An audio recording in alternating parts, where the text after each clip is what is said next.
Hey everybody, this is Patrick here with East Big Rock Farms. I'm out here working on the 3020.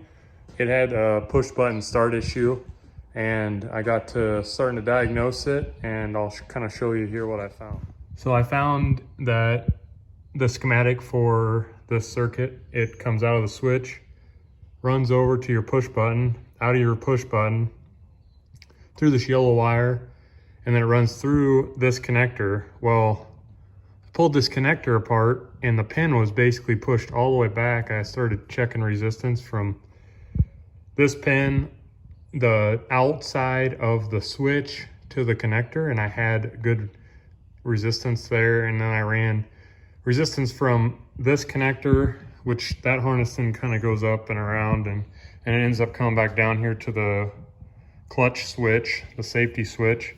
So I had good resistance and continuity down to the switch. Switch works. And then I checked to the starter, everything was good there. So once I got back to that, I pushed the pin back in, cleaned up the connector a little bit with some good old John Deere electric contact cleaner. It was a little hydraulic-y, just dried up goo from years of sitting in there and dirt buildup. So once I got that all cleaned up, pushed in, let's see if it starts.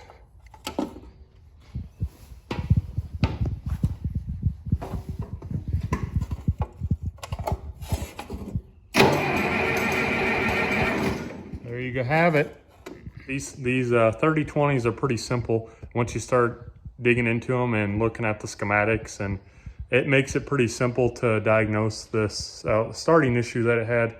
And I had taken some steps that Zach was saying that he'd pull the panel off. He'd pull that panel off and it would start fine sometimes, and sometimes it wouldn't. So that's what kind of hinted at me that maybe I should look at that connector that was sitting in there.